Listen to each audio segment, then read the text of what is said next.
Hello welcome guys, एक बार फिर से स्वागत है आपका हमारे इस यूट्यूब चैनल पे। आज की इस वीडियो में हम रिपेयर करेंगे इलेक्ट्रिक केटली। इसमें जो फॉल्ट आते हैं उसको शॉर्ट आउट करेगा और उसको सॉल्व करेंगे। ये जो हमारे पास केटली है, इलेक्ट्रिक केटली, जैसे उसको सप्लाई ऑन करते हैं, स्विच ऑन करते हैं, इसमें कोई भी इंडिकेशन नहीं देता है। जो नीचे आप रेड कलर का इंडिकेटर देख पा रहे हो, इसमें कोई भी लाइट शो नहीं हो रही है और इसमें पानी गर्म नहीं हो रहा है। तो इसमें क्या प्रॉब्लम है इसको हम बारीकी से देखेंगे और सबसे ज्यादा जो प्रॉब्लम आती है ना केटली में, वो हम आपको इस वीडियो में दिखाएंगे। इससे अलावा बहुत कम रेयर चांस होते हैं प्रॉब्लम आने के, और ये जो है आप इसको 2 मिनट में इजिली इसको ठीक कर सकते हैं। तो सबसे पहले तो हमने ऊपर वाला कैप इसको रिमूव कर लिया है। उसके बाद जो इसमें देख पा रहे हो 2 स्क्रू है, उसको रिमूव करेंगे और बॉटम के साइड भी 3 स्क्रू है, उसको भी निकालेंगे। जो ये पहले भी एक बार रिपेयर हुई है। एक स्क्रू यहाँ पे है और 2 स्क्रू ऊपर है इसके, ये वाले, इसको भी हम बाहर निकालेंगे। इसके बाद इसका जो हैंडल वाला कैप है वो बाहर निकल जाएगा। तो सबसे पहले हम इसको 1 बाय 1 करके स्क्रू ड्राइवर के सहायता से इसको रिमूव करते हैं। फ्रेंड्स, इसको जो ये इलेक्ट्रिक केटली है को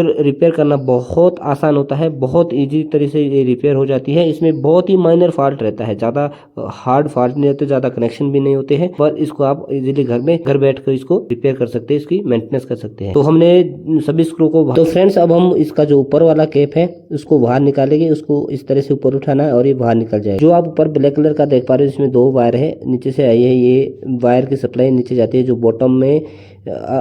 बॉटम में इसका हीटर रहता है, हीटर कॉइल रहती है, उसके लिए जाती है।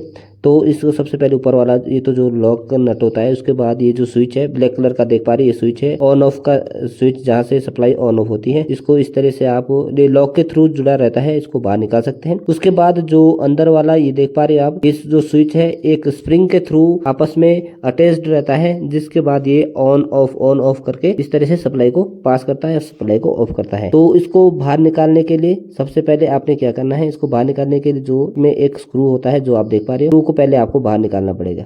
जैसे आप स्क्रू को स्क्रू ड्राइवर की सहायता से खोलोगे तो आसानी से ये खुद ही बाहर निकल जाएगा। ये जो स्क्रू है इसमें देख पा रहे हो, जो स्विच है, और इस स्विच में जो बॉटम में प्लेट से पत्ती सी दिख रही है आपको, ये इस तरह का ये जो स्प्रिंग है आपका, इसको इस तरह से बाहर निकालना है। थोड़ा हल्का सा उसको बाहर के साइड पुश करना है। ये जो स्प्रिंग है इसको होल्ड करते हैं ऊपर वाले केप को, ताकि ऑन ऑफ हो सके। ये स्विच को बाहर निकालना बड़ा इजी है, ये आसानी से बाहर निकल जाएगा। एक ही स्प्रिंग है, ये वन साइड राउंड में रहता है। उसके बाद अंदर जैसे आप देख पा रहे हो, ये जो है, ये जो दोनों कनेक्शन रहते हैं ना, जैसे स्विच के अंदर रहते हैं 2, जहाँ से एक सर्किट पास होता है। तो इसमें क्या रहता है कि कार्बन चढ़ जाता है। जैसे कार्बन की वजह से, और जैसे बार बार ऑन ऑफ हो रही है केटली काफी टाइम से, या फिर ज्यादा गर्म हो रहा पानी, इसको बंद नहीं करे तो हीट हो जाता है। हीट होने की वजह से इसमें जो है कार्बन चढ़ जाता है, जल जाते हैं। जलने की वजह से क्या है कि प्रॉपर करंट पास नहीं कर पाता। जैसे प्रॉपर करंट पास नहीं करेगा तो ये सप्लाई जो है आगे नहीं देगा। और जो आपका बॉटम में जो प्लेट होते लगा हुआ, हीटर होता है लगा हुआ बॉटम में, उसके लिए सप्लाई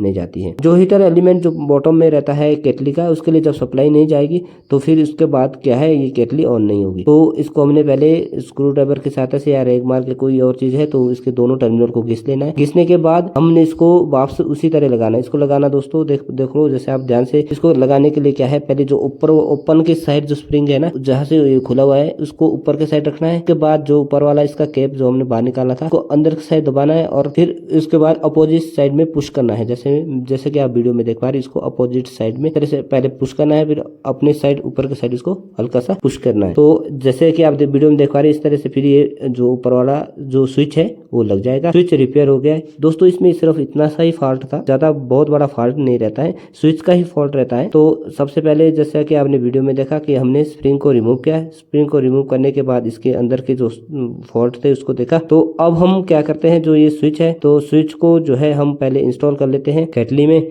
अब इसको पहले केटली में इंस्टॉल करने के बाद पहले हम बाहर ओपन से इसको चेक कर लेते हैं कि ये काम कर रहा है या नहीं। यदि ये काम कर रहा है तो ठीक है, हम इसको इंस्टॉल कर लेंगे। और यदि नहीं तो फिर एक बार फिर से हम इसको दोबारा से किसी स्क्रू ड्राइवर के सहायता से घस लेंगे। तो सबसे पहले हमने सप्लाई ऑन कर दी। अब स्विच को जैसे हम ऑन करते हैं, आप इंडिकेटर देख पा रहे हो केटली का, ऑन ऑफ हो रहा है, ऑन ऑफ हो रहा है। इसका मतलब जो ये स्विच है ये प्रॉपर काम कर रहा है। दोस्तों, जब ये स्विच प्रॉपर काम कर रहा है तो इसका मतलब जो बॉटम में आपका हीटर एलिमेंट लगा हुआ है, इस केटली का, इलेक्ट्रिक केटली का उसके लिए सप्लाई जा रही है। तो जैसे आप वीडियो में देख पा रहे हैं, ये सोल्यूशन हो चुका है। इसके कंप्लीट जो है जितना भी फॉल्ट था उसको रिमूव कर लिया है। अब हम जो ये स्विच है, स्विच को वापस उसी तरह से असेंबल करेंगे जैसे हमने इसको बाहर निकाला था। तो 1 बाय 1 करके इसको कैसे असेंबल करते हैं उसको भी देख लेते हैं। दोस्तों सबसे पहले हमने क्या करना है, जो ये लॉक वाला था ये कैप लगा लेते हैं। इसको लगाने के लिए इसको भी दोस्तों कई बार कंफ्यूजन रहती है कि इसको किस साइड लगाना है, तो इसको आप देख लो एक बार फिर से कि इसको कैसे लगाना है। इसके बाद जो स्विच का अंदर वाला स्ट्रक्चर रहता है उसमें एक स्क्रू रहता है, उसको स्क्रू ड्राइवर के थ्रू इसको लगा देना है।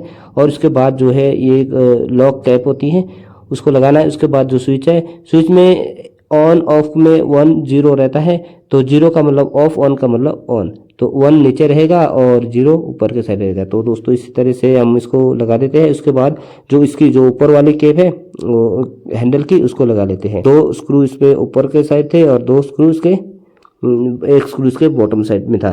तो इसमें इतने से ही फॉल्ट था। अब हमने गलती से ये स्क्रू पहले लगा लिए थे, इस स्क्रू को हमें बाहर निकालना पड़ेगा क्योंकि ये स्क्रू हैंडल में लगते हैं, जो इसका हैंडल है ना उसमें लग जाते हैं। तो पहले आपने क्या करना है, स्क्रू को पहले नहीं लगाना, पहले हैंडल का ऊपर वाला केप लगाना है। केप लगाने के बाद इसमें जो हमारे जो 2 स्क्रू हैं उसको लगाने हैं ताकि जो हैंडल का केप है उसको होल्ड कर सके।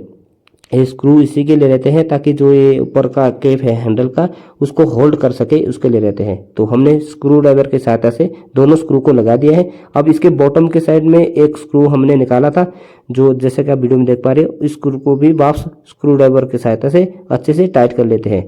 तो दोस्तों हमारा ये इलेक्ट्रिक केटली पूरी तरह से रिपेयर हो चुका है और इसमें जो फॉल्ट था उसको रिमूव कर लिया है। आई होप आपको ये वीडियो पसंद आई होगी, आपके लिए हेल्पफुल रही होगी। अगर आपको ये वीडियो पसंद आई, आपके लिए हेल्पफुल रही है तो चैनल को जरूर से सब्सक्राइब करें और वीडियो को लाइक करें। ये देख पा रहे हो आपके सामने जो है इसकी टेस्टिंग कंप्लीट हो चुकी है।